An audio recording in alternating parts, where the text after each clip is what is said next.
के news India. मैं हूं आपके साथ तन्वी सक्सेना। खबर उत्तराखंड की शुरुआत करेंगे रामनगर की खबर से।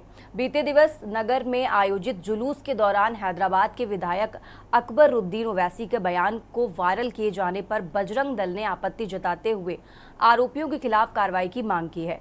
सूरज चौधरी के नेतृत्व में कोतवाल अरुण कुमार सैनी को दिए ज्ञापन में बजरंग दल ने आरोप लगाया कि जुलूस में शामिल लोगों द्वारा अकबरुद्दीन ओवैसी के विवादित बयान को डीजे के माध्यम से प्रसारित कर हिंदुओं को उकसाने वाली कार्रवाई की गई है। मामले में पुलिस से प्रकरण की जांच कर आरोपियों के खिलाफ कार्रवाई की मांग की गई। इस दौरान हृदय शर्मा, किशोर रजत राय, विशाल, हरीश प्रकाश, नवीन जोशी, शुभम मौजूद रहे।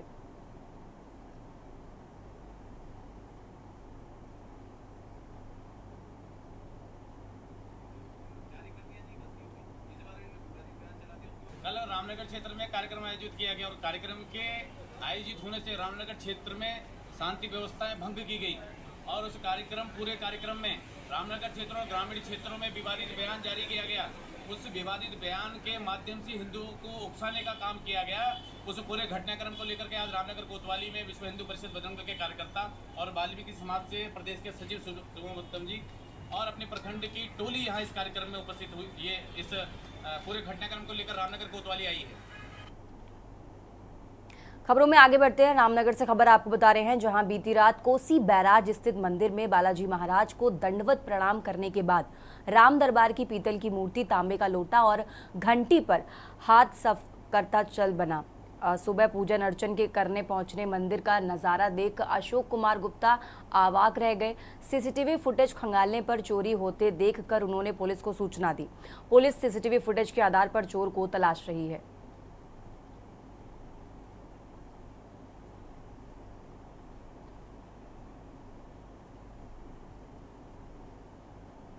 दुकान के बगल में मंदिर है, वहाँ से चोरी नशेड़ी ने 9 बजे दिन में मंदिर से राम दरबार था वो पीतल का, और एक तांबे का लोटा था और एक घंटी थी। अभी नहीं लाई थे घंटी, पहले भी चोरी हो गई थी वो। तो वो तीनों चीज़ें नशेड़ी ने चुराई है, क्या कहते हैं। उसकी वीडियो हमने अपने कैमरे में देखी। सामने संजय पुलिस वाले हैं, उनको भी सूचना दी। अब वो तलाश कर रहे हैं। तो किसी ने बताया कि रेलवे पड़ाव की तरफ का लड़का है। रुक करते हैं अगली खबर का। विकासनगर में भारतीय जनता पार्टी द्वारा प्रधानमंत्री नरेंद्र मोदी के जन्मदिवस को सेवा सप्ताह के रूप में मनाया जा रहा है, जिसको लेकर विकासनगर के हरबटपुर में आईएमए ब्लड बैंक के सहयोग से रक्तदान शिविर का आयोजन किया गया, जिसमें बीजेपी के कार्यकर्ताओं के साथ ही स्थानीय लोगों ने बड़ी संख्या में रक्तदान किया। भारतीय जनता पार्टी किसान मोर्चा के प्रदेश अध्यक्ष जोगिंदर सिंह पुंडीर द्वारा रक्तदान शिविर का शुभारंभ किया गया। इस मौके पर उन्होंने कहा कि पूरे देश में प्रधानमंत्री नरेंद्र मोदी के जन्मदिवस को सेवा सप्ताह के रूप में मनाया जा रहा है। वहीं सरकार की जन कल्याणकारी योजनाओं से लोगों को अवगत कराकर उन तक लाभ पहुंचाने का काम भी किया जा रहा है। वहीं विकासनगर के हरबटपुर में भी रक्तदान शिविर का आयोजन किया गया, जिसमें पहुंचे लोगों ने रक्तदान किया। उन्होंने कहा कि एक व्यक्ति का रक्तदान करने से 3 लोगों की जान बचाई जा सकती है और ये जीवन का सबसे बड़ा पुण्य होता है। कार्यक्रम में पहुंचे विकासनगर विधायक मुन्ना चौहान ने कहा कि रक्तदान महादान है, लोगों को एक दूसरे के लिए हमेशा रक्तदान करना चाहिए।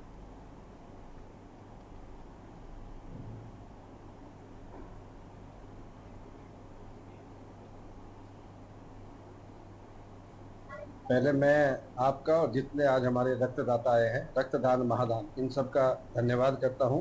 आज सेवा पखवाड़ा माननीय यशस्वी प्रधानमंत्री नरेंद्र मोदी जी के जन्म दिवस से और 2 अक्टूबर लाल बहादुर शास्त्री और गांधी जयंती तक भारतीय जनता पार्टी सेवा ही संगठन के नाम से सेवा पखवाड़े का भी काम चल रहा है। उसी के तहत आज देहरादून ग्रामीण में भारतीय जनता पार्टी किसान मोर्चा के द्वारा आयोजित इस रक्तदान शिविर में हमारे जिले के सम्मानित अध्यक्ष भाई मीता सिंह जी, हमारे जिले के सम्मानित किसान मोर्चा के अध्यक्ष भाई माधव सिंह बीज जी, अनिल भदौरिया जी, मंसूर भाई और भारतीय जनता पार्टी के ज्येष्ठ जो कार्यकर्ता पदाधिकारी, और यहाँ पे जो आज हमारी मेडिकल टीम आई है ब्लड बैंक से, और जितने हमारे रक्तदाता है, मैं इनका आभार और धन्यवाद व्यक्त करना चाहता हूँ।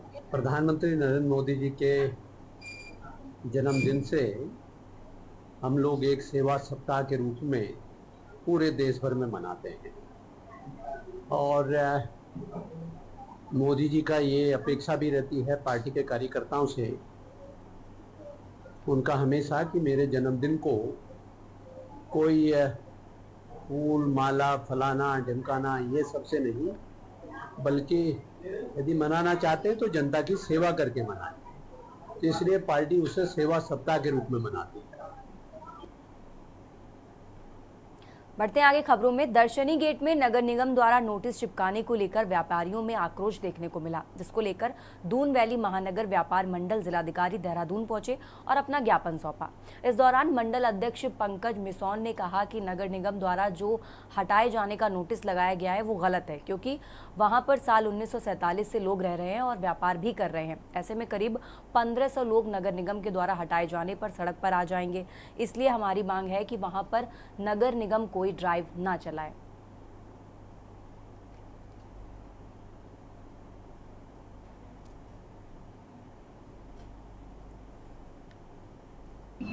इसका ज्ञापन देने का जो मुद्दा है वो ये है कि हमारी जो दुकानें हैं नसीबाग चौकी के ठीक सामने, जो पहले कभी चोरपुर बस स्टैंड भी होता था वहाँ पर, तो वहाँ पर हम लोग की लगभग 40-50 दुकानें हैं, जिसको अभी 4 दिन पहले नगर निगम द्वारा एक नोटिस चिपका करके जर्जर हालत बता करके कि ये जर्जर हालत में बिल्डिंग है, इसको तोड़ करके यहाँ पार्किंग बनाई जाएगी, जिसके विषय में आज हमने अपनी बात को डीएम साहब के समक्ष रखा है और ये ज्ञापन सौंपा है कि वहाँ कहीं भी किसी प्रकार का कोई जर्जर स्थिति में भवन नहीं है, पहली बार।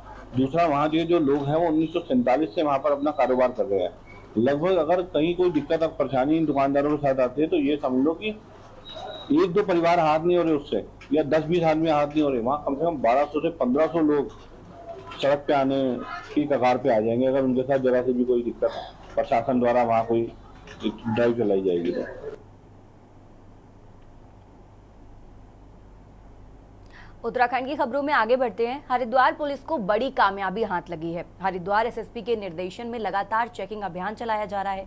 रानीपुर पुलिस द्वारा चेकिंग के दौरान सुमन नगर पुलिया पर संदिग्ध 2 मोटरसाइकिल में सवार 4 व्यक्ति को रोककर उनके कब्जे से 500 के लगभग 44 नोट बरामद किए गए। गिरफ्तार अभियुक्त से पूछताछ करने पर पुलिस को उनके द्वारा अन्य साथियों की जानकारी भी मिली, जिस पर पुलिस द्वारा अलग अलग टीमें गठित कर देहरादून के पटेल नगर से अन्य अभियुक्तों को नकली नोट और नकली नोट बनाने वाले उपकरणों के साथ गिरफ्तार किया गया।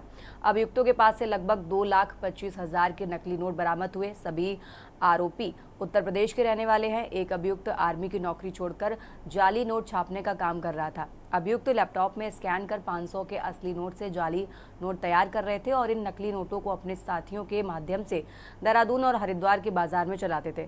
पकड़े गए अभियुक्त अन्य मामलों में भी जेल जा चुके हैं।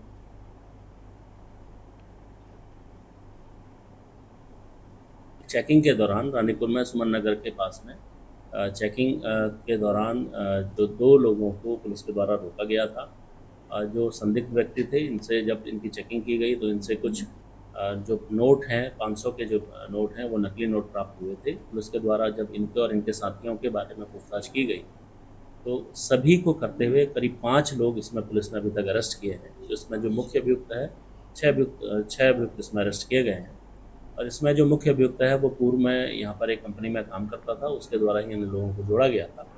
और 6 के 6 अभियुक्त, इसमें 5 सहारनपुर क्षेत्र का और 1 हापुड़ का रहने वाला है, जो यहाँ पर हरिद्वार में रहने के साथ साथ देहरादून में भी ये इस तरीके से नकली नोट बनाने के साथ और उसको फुटकर में बाजार में चलाने का काम भी ये लोग कर रहे थे। पुलिस ने अभी करीब 2,25,000 से ऊपर नकली नोट इनसे भी प्राप्त किए हैं और साथ में जो इनके जो प्रिंटर्स हैं और इनके द्वारा जो लैपटॉप यूज़ किए गए, मोबाइल फ़ोन जो यूज़ किए गए वो भी पुलिस के द्वारा सभी से रिकवर किए गए हैं। और इनका जो डिस्ट्रीब्यूशन के लिए मोटरसाइकिलों का भी पुलिस जो ये प्रयोग करते थे वो भी पुलिस के द्वारा रिकवर किया गया है। उत्तराखंड की खबरों में यहाँ रुकेंगे एक छोटे से ब्रेक के लिए। ब्रेक के बाद एक बार फिर से आप सभी का स्वागत है। उत्तराखंड में बेरोजगार के मुद्दे पर सियासत जारी है। दरअसल राज्य के हजारों युवा उत्तराखंड बेरोजगार संघ के बैनर तले आंदोलन कर रहे हैं। 2 दिन पहले मुख्यमंत्री आवास कूच करने के बाद बेरोजगार युवाओं ने अब भूख हड़ताल शुरू कर दी है। वहीं बेरोजगारों के इस आंदोलन को कांग्रेस का भी समर्थन मिल रहा है। कांग्रेस प्रदेश उपाध्यक्ष सूर्यकांत धस्माना ने पार्टी के नेताओं के साथ बेरोजगारों के धरने को समर्थन दिया। साथ ही सरकार से बेरोजगारों की मांगों को पूरा करने की मांग की है। आपको बता दें कि बेरोजगार युवाओं ने सरकार से विभिन्न विभागों में खाली चल रहे पदों पर जल्द भर्ती प्रक्रिया शुरू करने, पुलिस कांस्टेबल और वन आरक्षी भर्ती परीक्षा में आयु सीमा बढ़ाने के साथ तमाम मांगों को लेकर आंदोलन शुरू कर दिया है। वहीं भाजपा का आरोप है कि कांग्रेस युवाओं को भड़काने का काम कर रही है। भाजपा का तर्क है कि राज्य के युवा मुख्यमंत्री युवाओं के मुद्दों को लेकर बेहद गंभीर हैं।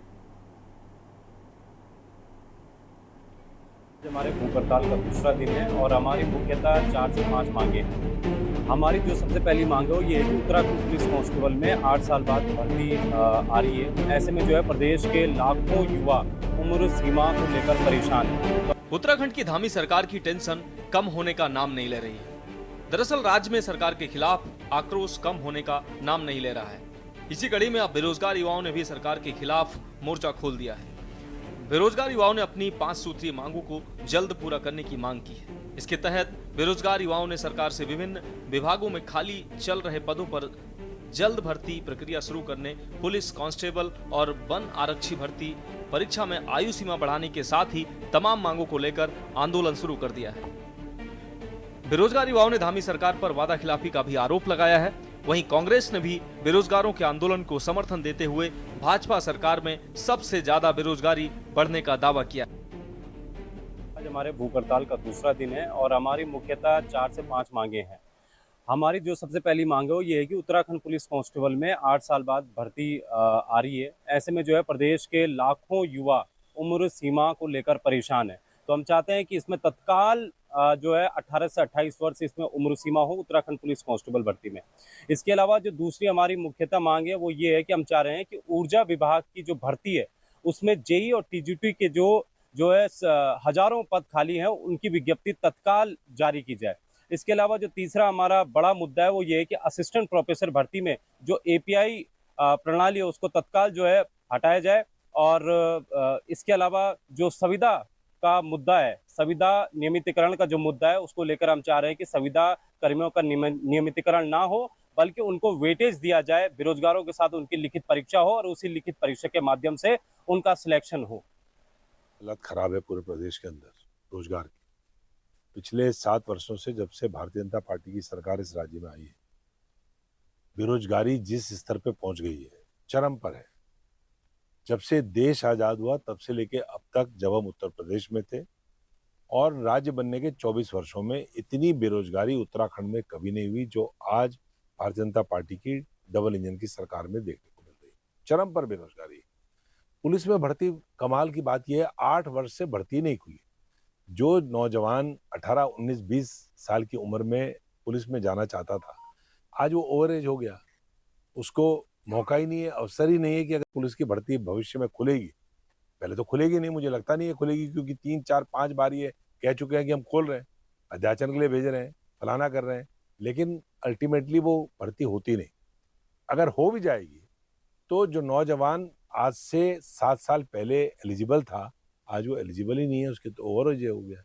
तो हमारी इन बेरोजगारों की मांग है कि राज्य में पुलिस की भर्ती निकलती है तो 8 साल से भर्ती नहीं हुई तो 8 साल ना दें तो कम से कम 50%, 50% रिलैक्सेशन, 4 साल का रिलैक्सेशन तो उनको मिलना ही चाहिए। एज में एज रिलैक्सेशन होना चाहिए। दूसरी बात, राज्य के ऊर्जा विभाग के अलग अलग निगमों में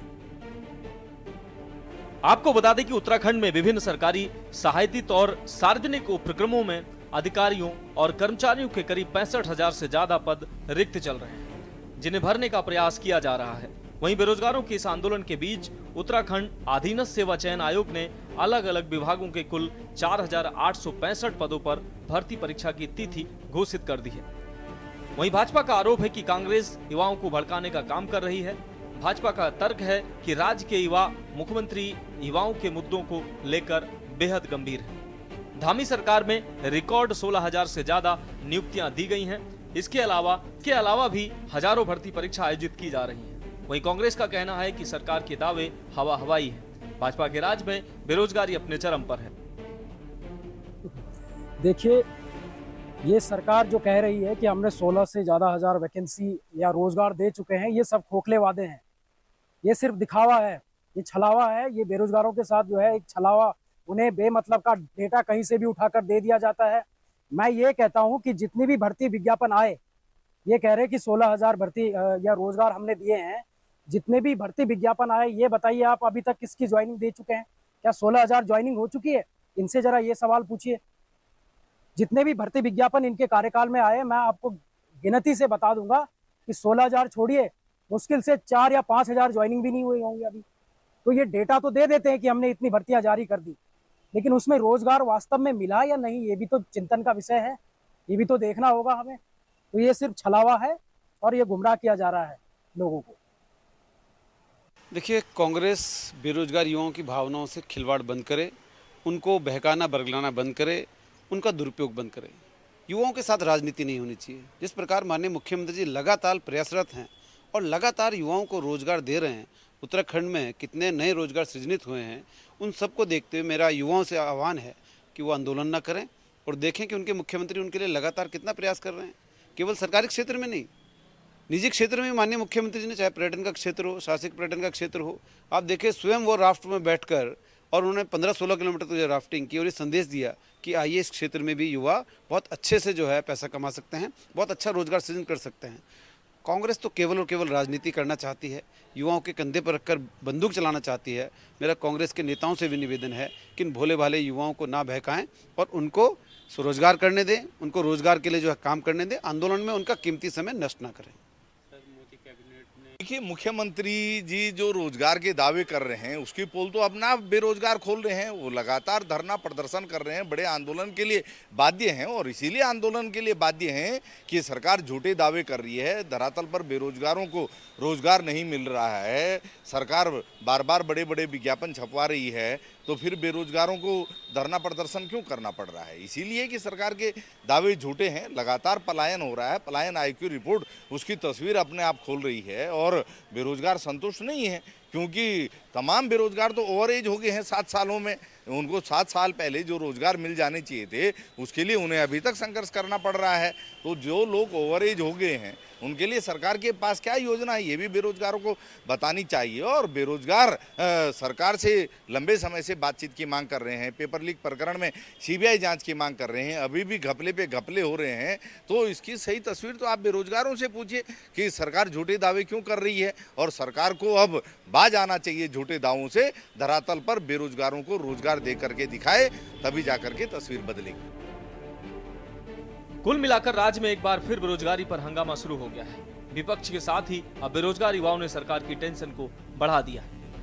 वहीं एक ओर जहां सरकार राज्य गठन के बाद अब तक की सबसे सर्वाधिक नियुक्तियां देने का दावा कर रही है, तो वहीं दूसरी ओर बेरोजगार युवा रोजगार की मांग को लेकर आंदोलन करने के लिए मजबूर है। अब सवाल यह है कि आखिर क्यों रिकॉर्ड भर्तियों के बावजूद बेरोजगार युवा निराश है? आखिर क्यों सरकार इन बेरोजगार युवाओं की मांगों को पूरा नहीं कर रही है? Uttarakhand desk report.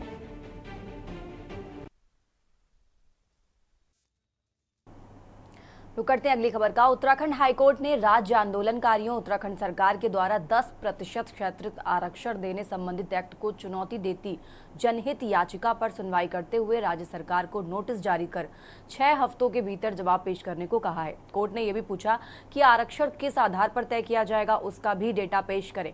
साथ में कोर्ट ने याचिकाकर्ता को कहा कि इस आदेश की प्रति लोक सेवा आयोग को भी भेजें ताकि कोई कार्रवाई आगे न हो सके।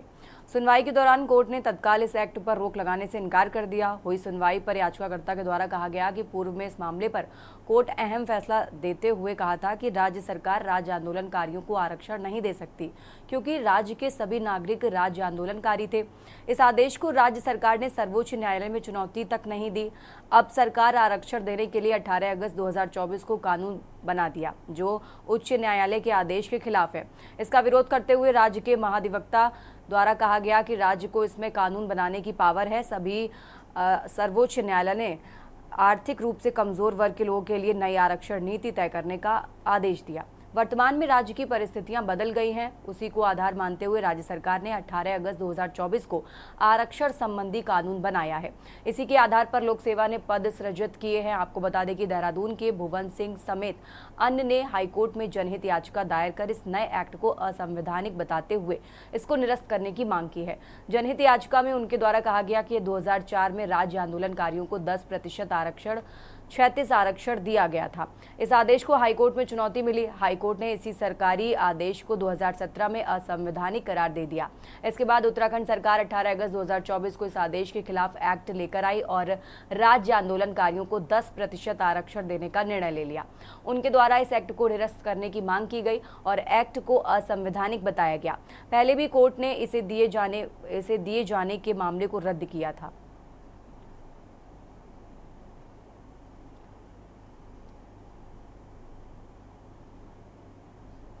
सरकार को उस समय 2017 में जब ये निर्णय हुआ था डबल बेंच से, सुप्रीम कोर्ट जाना चाहता इस आदेश के विरुद्ध, लेकिन सरकार इस आदेश के विरुद्ध सुप्रीम कोर्ट नहीं गया और उन्होंने इस मामले को वहीं छोड़ दिया। तत्पश्चात 2024 में अब पुनः सरकार एक लेजिस्लेटिव एक्ट के माध्यम से आई है। इस एक्ट के माध्यम से उन्होंने उन्हीं बातों को दोहराया है जिन बातों को उन्होंने 2004 में कहा था कि हम 10% का आरक्षण राज्य आंदोलनकारियों को और उनके परिवार के लोगों को देंगे सरकारी सेवा में। तो देहरादून के रहने वाले भुवन सिंह और अन्य लोगों को जब इस बात का ज्ञात हुआ कि सरकार इस तरह के अवैधानिक एक्ट निकाल रही है, तो हमने उसमें जो है ये उत्तर दिया कि साहब राज्य सरकार तो नहीं गई थी, लेकिन आंदोलनकारी गए हैं और वो मामला अभी सुप्रीम कोर्ट में लंबित है। इसलिए हमने न्यायालय से जो है यह प्रार्थना की कि हमको 6 हफ्ते का टाइम दिया जाए और हम ये स्थिति जो है काउंटर एफिडेविट के जरिए जो है एक्सप्लेन करें, स्पष्ट करेंगे। तो कोर्ट ने हमारी बात मान ली। फिर उन्होंने जो है ये कहा कि अदालत से निवेदन किया कि जो है इसको जो सरकार लागू कर रही है, कमीशन को उन्होंने जो रिक्वेशन भेजा है उस ऑर्डर को स्टे कर दिया जाए। तो सरकार जो माननीय न्यायालय ने जो है वो कमीशन को नोटिस जारी कर दिया है और उस आदेश को भी स्टे नहीं किया।